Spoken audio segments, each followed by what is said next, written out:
রোজই ভাবি সকাল সকাল উঠবো, কিন্তু ওঠা আর হয় না। তো হাই বন্ধুরা, গুড মর্নিং তোমাদের সবাইকে।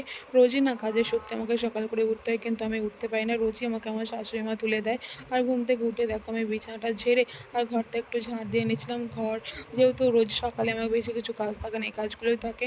ঘরটা ঝাড় দেওয়ার পর আমি এখানে দালানটা ঝাড় দিয়ে ভালো করে এখানে মুখ ধুয়ে চলে এসেছিলাম, আর তারপর একটু চেঞ্জ করে চলে এসেছিলাম। তো তারপর দেখো চুলটা আঁচড়ে চুলটা গুটিয়ে নিলাম। নিয়ে আমি এখানে একটু সানস্ক্রিন মেখে নিয়েছিলাম, যেহেতু রোদ গরমের জন্য সানস্ক্রিন না মাখলে চলে না। তো তারপর দেখো আমি এখানে বাসি জামা কাপড়টা ধুয়ে দিয়েছিলাম, যেহেতু বিকালবেলা বাড়ি আসি তার জন্য।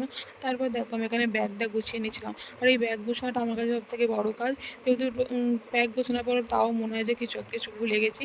রোজই এটা মনে হয়। তো দেখো আমি এখানে রেডি হয়ে গেছিলাম। রেডি হয়ে আমি এখন যাবো নিচে, আর নিচে এসে দেখো আমি চাটা বসিয়ে দিয়েছিলাম।